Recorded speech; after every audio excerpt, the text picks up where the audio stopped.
ঈদের ছুটিতে ১৩ দিন মুলতবি থাকার পর আজ বেলা ৩টায় বসছে ত্রয়োদশ সংসদের অধিবেশন। এর আগে গত ১৫ই মার্চ সবশেষ অধিবেশন অনুষ্ঠিত হয়। মুলতবির এই সময়ের মধ্যে ১৩৩ অধ্যাদেশ নিয়ে বিশেষ কমিটির দুটি বৈঠক অনুষ্ঠিত হয়েছে।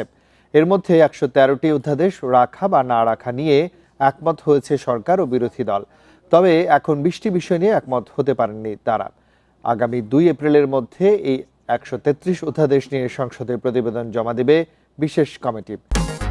প্রাণ লাগছে, খুব খাচ্ছে, আরাম পাচ্ছি। এই অধিবেশনে ১১ এপ্রিলের মধ্যে অধ্যাদেশগুলো নিয়ে চূড়ান্ত সিদ্ধান্ত নেবে সংসদ। এছাড়া গতকাল সংসদ কমিটির প্রথম বৈঠক অনুষ্ঠিত হয়েছে। এতে ১০ এপ্রিলের মধ্যে সকল সংসদ সদস্যদের জন্য আবাসন বরাদ্দের সিদ্ধান্ত নেওয়া হয়েছে। পাশাপাশি সাউন্ড সিস্টেমের সমস্যা নিয়ে তদন্ত কমিটি গঠন করা হয়েছে।